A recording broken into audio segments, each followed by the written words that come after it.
तब आप जानेंगे कितने नरक में आप रह रहे थे इस जीवन में। स्वर्ग कोई अलग की नहीं है। मैं कहता हूँ स्वर्ग आपकी कल्पना है कि मेरे मरने के बाद मुझे स्वर्ग मिलेगा। मोह लोभ ये सब नहीं हटाएंगे, ईश्वर आपको दर्शन नहीं दे पाएंगे। मैं कहता हूँ बात करना चाहते हैं इस जो टाइम अभी चल रहा है, इस टाइम में आप देख रहे होंगे कि आप कहीं भी जाते होंगे, आपके गुरु आपके माता पिता हमेशा एक चीज़ बताते होंगे, वासना गलत है। मैं कहता हूँ देखिए, ईश्वर ने आपको वासना के रूप में ऊर्जा दी है आपके पास।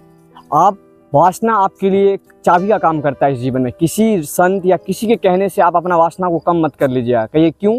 कि वासना ही वो ऊर्जा है जो आपको सबसे ऊंचाई शिखर पर बैठा देगा एक दिन जाके। हाँ, मायने आपके जीवन पर निर्भर करेगा कि आप वासना कहाँ खर्च करते हैं, ऊर्जा कहाँ खर्च करते हैं। आप देख लीजिए अपने जीवन में, जहाँ भी खर्च कर देंगे अपने जीवन में, जो भी जीवन में आप देख लीजिएगा, परिवार में खर्च करिए, पैसे कमाने में खर्च करिए, या अपने को ईश्वर के पाने में खर्च करिए, आप नौकरी के पाने में खर्च करिए, जो में आप लगाएंगे, मैं कहता हूँ ये मेरा अनुभव है, मेरा विश्वास है, मेरे ईश्वर आप कभी गलत नहीं कर सकते हैं। तो इसीलिए कि आपको वो मिल जाएगा। पर मैं कहता हूँ कि जो ऊर्जा आपके पास महत्वपूर्ण ऊर्जा है, उस ऊर्जा को जानिए। किसी के कहने से उस चीज़ को आप खराब मत मान लीजिए। कहिए क्यों? कि दूसरा नहीं जानता है। आप देखिएगा, जो इंसान आपको इस विषय में राय दे के गया हुआ कि ये चीज़ गलत है, वो इंसान भी उसी चीज़ के पीछे भागता है। मैं कहता हूँ कि नहीं, ये गलत है। कि आप बोलिए वही जो आप सोचते हैं, आप सोचिए वही जो बोलते हैं। मैं कहता हूँ आप बात कुछ सोचते कुछ हैं। तो मैं कहता हूँ जब आप अपने बात पे अटल नहीं रहिएगा तो सोचिए आप एक भंगी नहीं हो सकते हैं, एक मार्ग पे नहीं चल सकते हैं। इसीलिए आज देखेंगे लोग अपने जीवन से खुश नहीं हैं, जो भी काम कर रहे हैं दुखी हैं। पहले पैसे कमा के ले आते हैं पर वो आनंद नहीं जी पाते हैं। कहीं क्यों?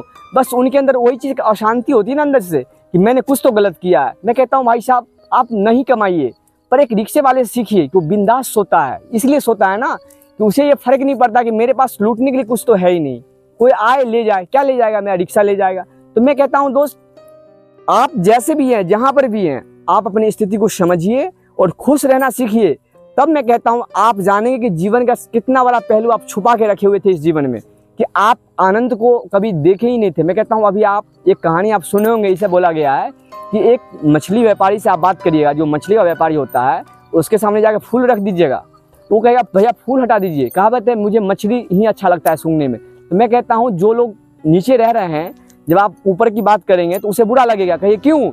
उसे नीचे जीना अच्छा लगता है। मैं कहता हूँ एक बार आप जब वहाँ से उसे उठा के अलग ले जाएंगे, जब आप उस ईश्वर की खोज में जाएंगे, तब आप जानेंगे कितने नरक में आप रह रहे थे इस जीवन में। स्वर्ग कोई अलग की नहीं है। मैं कहता हूँ स्वर्ग आपकी कल्पना है कि मेरे मरने के बाद मुझे स्वर्ग मिलेगा। मैं कहता हूँ जो मरेगा आपको पता भी नहीं होगा आप कब मर गए। कहाँ पता है कि जीते जी तो कभी उनको खोजे ही नहीं। जब तक आप इस जीवन में आप मोह लोभ ये सब नहीं हटाएंगे, ईश्वर आपको दर्शन नहीं दे पाएंगे। मैं कहता हूँ जिस दिन ईश्वर आपको दर्शन देंगे ना, आप धन्य हो जाएंगे इस जीवन में। मैं कहता हूँ ना, वो दिल में एक झरना सी बह रही है आपस में पानी की तरह, कभी भी वो रस आपके मुंह पे पड़ गए, मैं कहता हूँ ना कि आपका जीवन सफल हो जाएगा। फिर आपके मन में कभी ये द्वेष नहीं रहेगा कि मुझे और जीना है। कहिए क्यों? कि जो चीज़ चाहिए, मैं कहता हूँ अपने मालिक से कोई इंसान अगर मिलता अपने माँ बाप से बचपन में, कितना खुश होता है, आनंद से भर जाता है। तो मैं ऐसे कहता हूँ जब वो आत्मा परमात्मा में विलीन होता है तो वो आनंद से भर जाता है, उसे और इस दुनिया में कुछ नहीं चाहिए। तो मेरा दोस्त यही मेरा कहना है इस जीवन में कि आप अपने परमात्मा पे वचना लगाइए। देखिए कहता हूँ ऊर्जा बहुत महत्वपूर्ण चीज़ है, इसलिए सोच समझ के लगाइए और खर्च करिए। इसीलिए इस वीडियो में इतना ही।